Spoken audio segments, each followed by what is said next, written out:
Lorsqu'elles s'échouent, c'est trop tard. On ne peut pas les valoriser. Elles détruisent l'activité économique, elles détruisent la biodiversité et évidemment, lorsqu'elles se décomposent, ce sont des impacts sanitaires.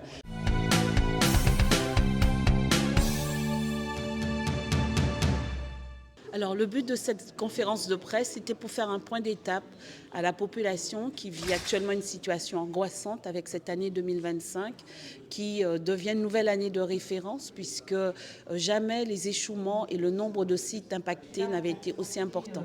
D'habitude, c'est 13 communes qui sont impactées. Là, nous sommes montés à 17 communes, notamment avec des communes qui n'étaient pas régulièrement impactées comme Trois-Rivières, Vieux-Fort ou encore Vieux-Habitants. Et donc, il est important de donner de l'information à la population pour qu'elle sache que nous travaillons et nous travaillons d'arrache-pied avec l'État, avec le CIPS, le département, la CCI et évidemment la région Guadeloupe. Et donc, nous avons travaillé pendant 2 ans avec plusieurs cabinets et nous sommes arrivés en fait au modèle que nous voulons mettre en œuvre. Une fusée à 2 étages avec un GIP que nous avons créé il y a 2 ans. Mais ce GIP, aujourd'hui, nous avons besoin de le rendre opérationnel.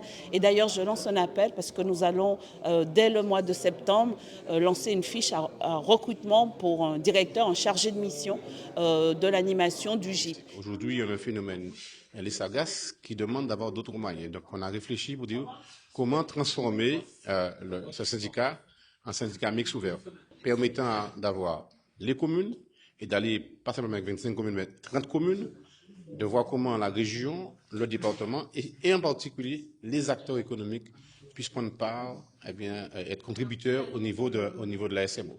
Et donc, on aura une force de frappe différente. Donc, ça va permettre donc à être efficace et agir sur le territoire. Parce qu'on voit bien que les sargasses, si ça continue à arriver et qu'il n'y a pas d'intervention efficace et rapide, c'est l'activité économique, en particulier l'activité touristique qui va prendre un coup. Donc je pense que les acteurs économiques, le monde du privé, se sont concernés, donc à travers leur organisme qui est la CCI, d'être présents autour de la table, premièrement au niveau du GIP, le groupement d'intérêt public, et deuxièmement au niveau de la SMO, et d'y contribuer me semble être pertinent. Donc pour moi, c'est un travail aujourd'hui concerté entre les collectivités, communes, régions, départements, l'État et le monde économique qui va donner un outil, un dispositif adapté. Mais l'idée, c'est d'avoir un bras opérationnel qui soit efficace sur l'ensemble de l'archipel guadeloupéen. Et je dis bien archipel guadeloupéen parce que je pense notamment aux îles du Sud qui sont particulièrement impactées par les échouements de sargasses. On souhaite s'appuyer sur un syndicat qui existe déjà, le CIPS, qui est là pour la valorisation des plages. Et l'idée, c'est de le faire évoluer pour l'amener à acquérir notamment cette compétence de lutte contre les sargasses. Donc l'idée, c'est vraiment d'avoir un syndicat qui existe déjà, à qui on va d'ailleurs définir des recettes de fonctionnement propres. Et ces recettes de fonctionnement, elles seront spécifiquement dédiées à la lutte contre les sargasses. Donc c'est un modèle différent, c'est un modèle que l'on a travaillé depuis maintenant plusieurs mois, on peut même dire quasiment 1 an et demi. On a été accompagné par un cabinet d'études qui nous a permis de définir différentes hypothèses, justement juridiques. Et c'est cette formule-là, après échange avec les partenaires, que nous avons décidé de retenir. Alors ce qui est évident, c'est que les pêcheurs ont témoigné de leur volonté de travailler avec les autres partenaires en matière de lutte contre les sargasses. Et j'en veux pour preuve qu'avec le président du comité régional des pêches, a été signé entre le préfet et lui, à la toute fin 2024 ou au tout début 2025, une convention qui permet déjà de mobiliser des pêcheurs, notamment pour des actions pour aller chercher un peu de sargasses, pour détendre la pression qui est faite sur certains barrages, ou pour pouvoir même tenter des opérations de relargage de sargasses au large. Donc on sait que les pêcheurs sont mobilisés parce que c'est leur outil de travail et qu'ils ont témoigné de leur volonté de participer à l'action collective. Le département est comme responsable de 21 ports, donc ce qui veut dire que forcément, là où nos ports sont impactés par les sargasses devront être présents. Nous le faisons depuis 2018, avec un investissement entre 2018 et 2025 de pratiquement 10 millions d'euros.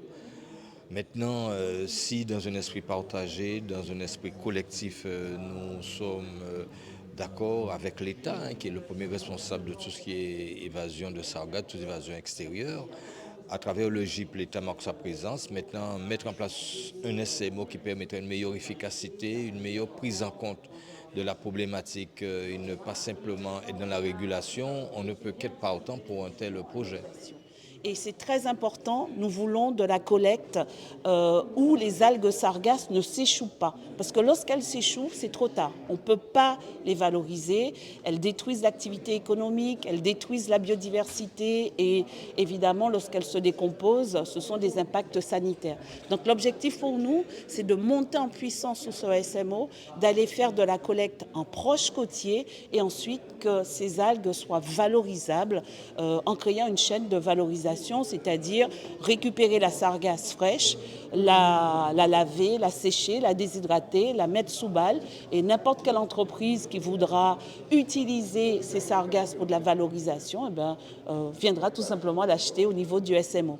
Donc voilà un petit peu les grandes projections, comment on voit les choses, comment avec le président Richalus on dessine un petit peu et avec l'État et nos partenaires la stratégie des algues sargasses.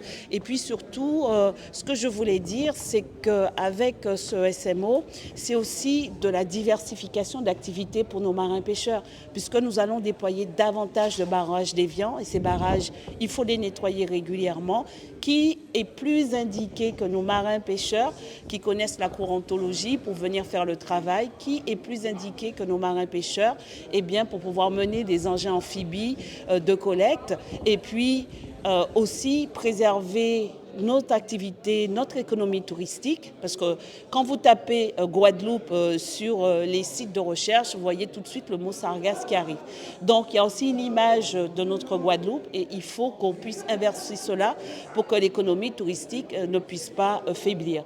Et puis, vous le savez, je suis très attachée à la biodiversité et que nous aurons à la fin de l'année une restitution de l'inventaire que nous avons mené avec les 120 chercheurs qui étaient venus l'année dernière et vous allez voir que les dégâts commencent à être colossaux sur la biodiversité marine et côtière.